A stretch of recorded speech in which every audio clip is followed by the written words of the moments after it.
Bismillahirrahmanirrahim. Wa an ghairihi. Ya. Ini sepertinya kemarin belum diterangkan. Wa fi sahihaini. Wa rawaina di mana bas? Wa rawaina, dan kami telah ngeriwayatkan an Ibnu Abbas radhiyallahu anhuma qala, beliau mengatakan, Ibnu Abbas ini adalah putra pamannya Rasulullah SAW, sepupu Nabi, yang didoakan khusus oleh Nabi kita, didoakan Allah beri dia pemahaman Al-Quran, pemahaman hadis. Maka tentu perkataan-perkataan beliau ini ada harga yang begitu tinggi, nasihat-nasihat beliau. Beliau mengatakan, innama yuhfazur rajulu, sesungguhnya dijaga seseorang laki-laki, perempuan juga masuk, ala qadari niyatihi, mengikut ukuran niatnya.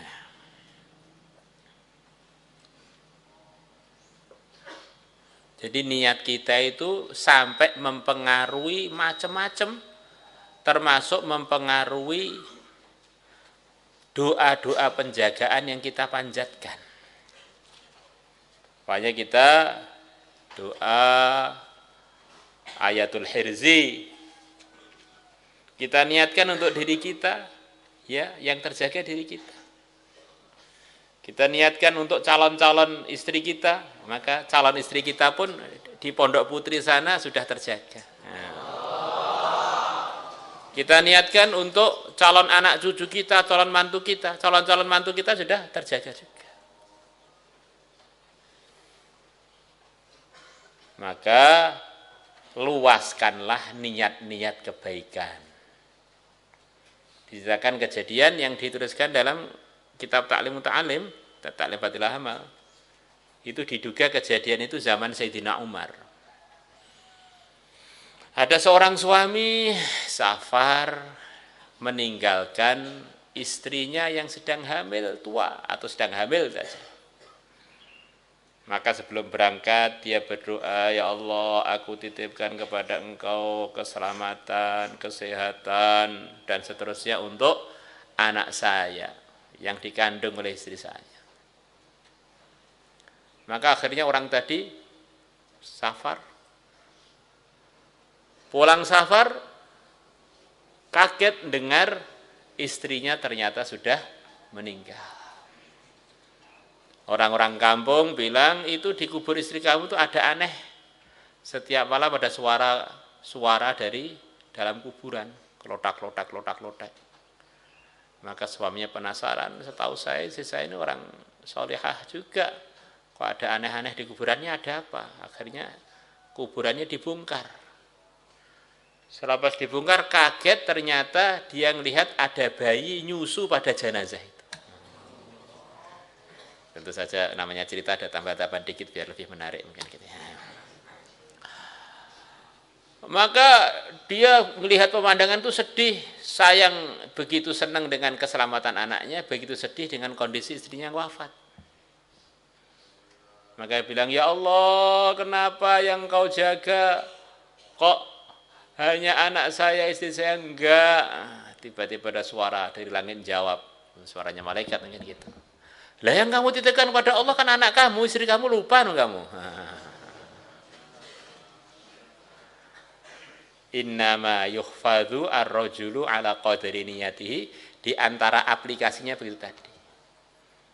Maka khairuzi, niat untuk diri kita, untuk keluarga kita, untuk umat Islam semuanya, untuk umat Islam sekarang dan yang akan datang. Kemudian untuk teman-teman Islam yang terzalimi di Palestina, di mana-mana saja.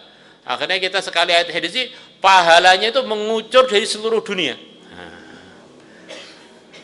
Ada satunya baca ayat hadis, nggak niat apa-apa, ya gimana itu? Amal nggak niat itu bisa nggak dapat pahala apa-apa. Apalagi ngantuk. Ngantuk, tiba-tiba sudah imamnya amin, yes, amin, amin. Amin pun juga nggak ngangkat tangan. Kelihatan males, Masya Allah.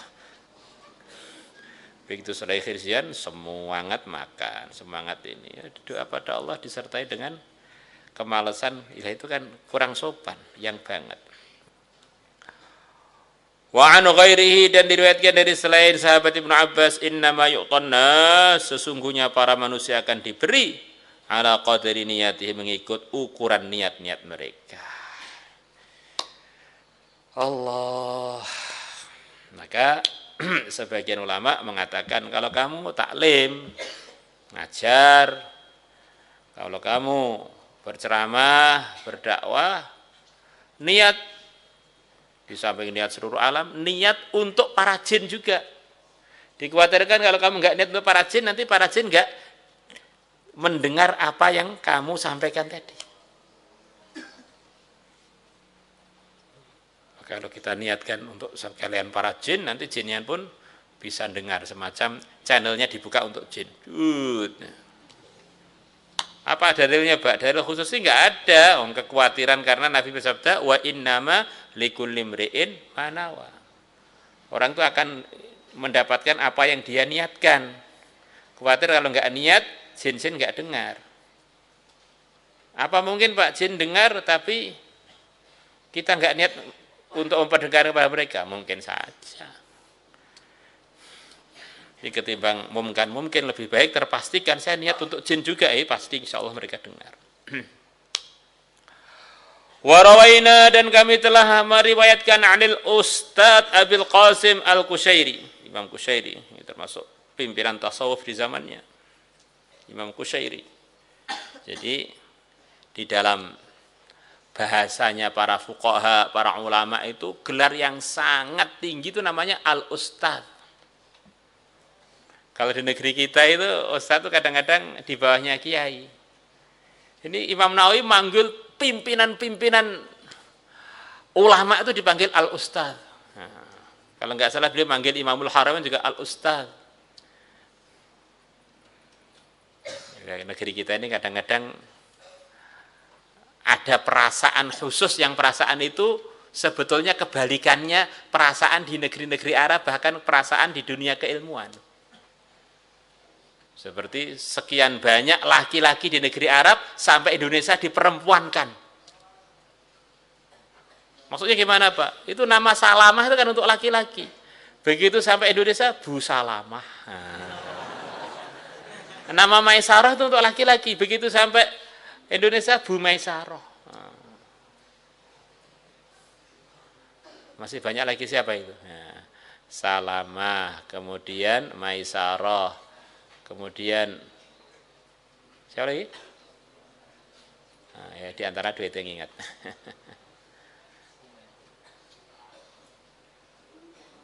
Siapa?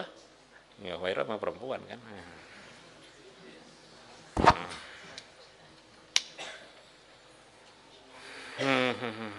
Antaroh, laki-laki, Antaroh. Jadi Imam Qushairi oleh Imam Nawawi dipanggil Al-Ustaz.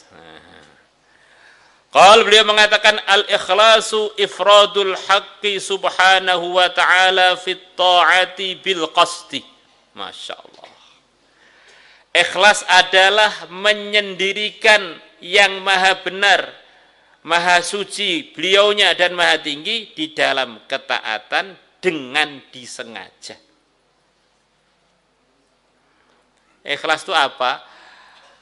Dengan sengaja taat saya ini hanya untuk yang maha hak. Al-haq itu salah satu Asmaul Husna. Saya taat ini semata-mata murni 100%, saya sengaja untuk Allah saja. Maka ada yang ngabsen, nggak ngabsen, ada yang ngawasi, nggak ngawasi, karena Allah ya tetap berangkat.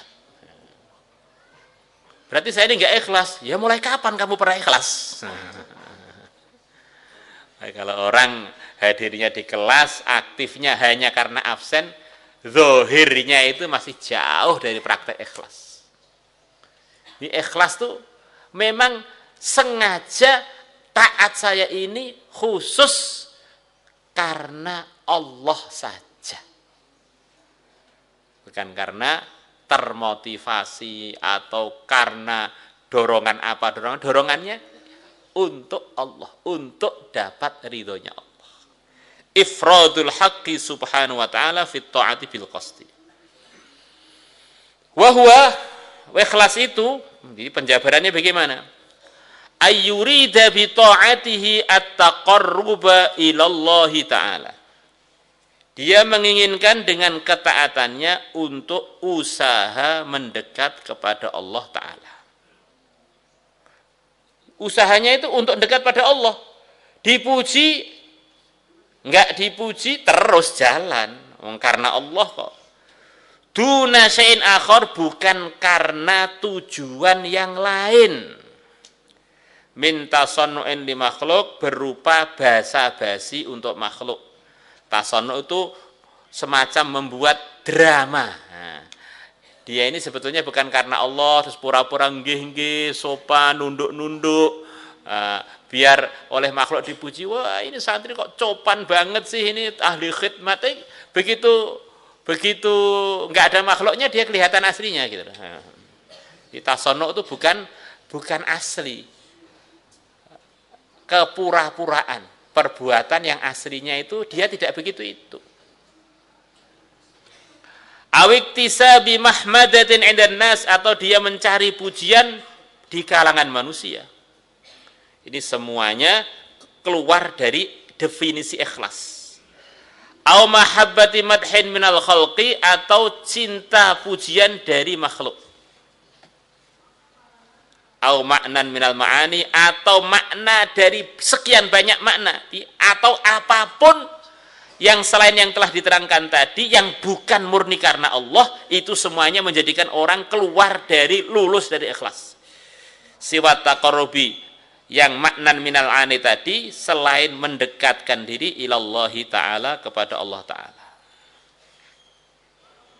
Qal, beliau mengatakan wa yasihu ayyuqal, dan benarlah untuk dikatakan, kesimpulan dari atas itu, al-ikhlasu, ikhlas, tasfiyatul fi'li, adalah membersihkan perbuatan, an mulahadzatil makhlukin, dari memperhatikan para makhluk, dari minta perhatiannya para makhluk.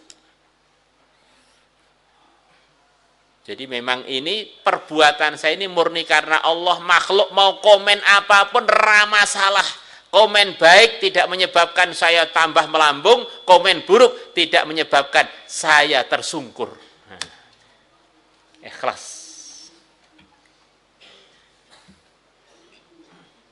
Gimana? Dipraktekkan? Kalau ini enggak dipraktekkan, kita langsung dosa lah kan? Orang tuh enggak ikhlas itu tidak kok terus boleh dibiarkan. Orang nggak ikhlas ya waktu itu langsung dosa. Kalau waktu itu mati ya su'ul khotimah langsung. Jadi kata-kata latihan ikhlas itu tidak boleh terus langsung nggak dipraktekkan. Saya latihan ikhlas ya latihan langsung praktek, dan terus nggak boleh tidak latihan terus praktek terus gitu. 3 orang yang disuruh masuk neraka, yang kemarin diterangkan 3 orang itu, bahkan Imam Nawawi mengatakan, Imam Hafidz Dimyati mengatakan kemarin itu, bahwa mereka lah yang pertama kali api neraka akan dihidupkan dengan badan-badan mereka. Mereka ini adalah kesalahannya karena tidak ikhlas, bukan karena tidak amal. Mereka di puncak amalan, yang mana amalan tersebut walaupun nggak puncak, baru sekelumit aja fadilahnya, asalkan ikhlas sudah nggak karu-karuan. Mereka soft terdepan, tersempurna di dalam zahirnya amal. Wafat fisabilillah, jadi orang yang ngalim, dan jadi orang yang habis-habisan sampai habis beneran hartanya. Orang tuh nggak usah sedekah banyak-banyak, sekeping roti ikhlas bisa ngganjal dia dari masuk neraka. Jadi 3 orang di soft terdepan, khurut tuh nggak usah lama-lama, sepagi sepetang itu sudah melebihi dunia dengan segala isinya. Lah ini sampai mati, bukan bawa kompor, sampai mati. Tapi karena ikhlas, karena tidak ikhlas suruh di neraka. Bahkan banyak ulama memahami ketiga-tiganya ini kekal di neraka. Kok bisa? Tidak karena Allah, bagaimana mau minta surga dari Allah? Nggak bisa. Niatnya itu bukan karena Allah, pengen pujiannya makhluk. Maka kita harus introspeksi diri. Semua ketidaktertiban pada diri kita, dirinya manusia ini karena salah hatinya, karena salah imannya, salah ikhlasnya. Maka kerjanya para anbiya semuanya sebelum semua islah diri adalah islah hati. Meluruskan hati, ala inna fil jasadi la mudghatan idza saluhat saluhal jasadu kulluhu wa idza fasadat fasadal jasadu kulluhu ala yahiya al qalb. Paham? Saya mau boyong Pak karena enggak ada yang dukung. Oh, kamu mondok tuh karena pengen dukungan loh. Kayak ikhlas, kayak ning paidah mondok 10 tahun kalau hanya minta dukungan makhluk wis ra ning paidah. Sedang mulai kono ngerget-ngergeti pondok. Guyonnya begitu itu kan. Jadi kita ini harus paham, kita ini mukallaf tuh mulai kita balik dengan yang umur 40 50 sama aja tanggung jawabnya. Harus ikhlas. Saya tersinggung dengan teman saya, Pak, saya baper, saya mau pulang. Iya. Berarti kamu itu mondok hanya karena biar gak tersinggung. Wes. Ini bukan ikhlas, akhirnya kamu salah lagi dan salah lagi gara-gara orang hatinya salah. Dari salah pertama menjadi salah kedua, salah ketiga, salah keempat, akhirnya jadi markas kesalahan.